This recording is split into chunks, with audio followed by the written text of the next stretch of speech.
आखिर क्या है कि मंत्री की कार्रवाई के बाद आप लोगों ने ज्ञापन सौंपा है, क्या कहते हो?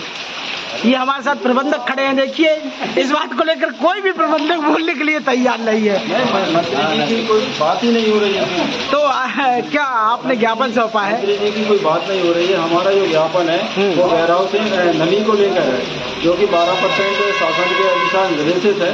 लेकिन वेयर हाउस में क्या हो रहा है कि अगर ऊपर कोई नमी आती है, किसान और उनके एडजस्टिंग के अनुसार है, वो उनके मापदंड के अनुसार जो भी है वो उसमें नमी ले रहे हैं, जो कि समिति प्रबंधक उसमें कोई कहीं से कहीं तक कोई इन्वॉल्व नहीं है। और हम लोगों के कहीं कहीं शिकायत हो रही है कि पैसे लिए जा रहे हैं। समिति प्रबंधक द्वारा कभी किसी से पैसे की मांग ना की गई और ना ही किसी से पैसे लिए गए हैं किसान से।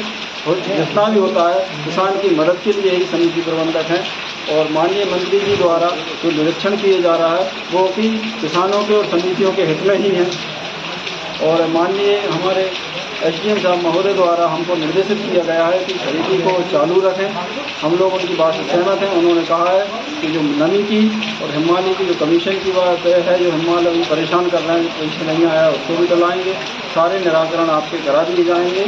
और साहब ने भी कहा है कि नमी जो है वो आपकी कहीं से कहीं कोई गलती नहीं है, जो वेयर हाउसिंग वाले कर रहे हैं तो वो उसके जवाबदार आप लोग नहीं हैं। इसको हमें माननीय को भी अवगत करा देंगे वो लोग।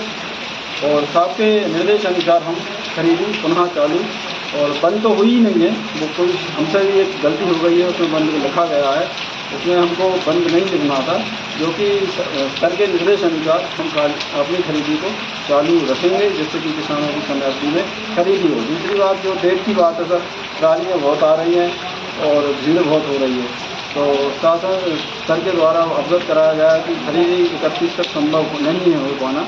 तो उसके लिए साहब ने बताया है कि कलेक्टर साहब ने ऊपर लेटर लिखा है, जिससे कि डेट बढ़ सकती है।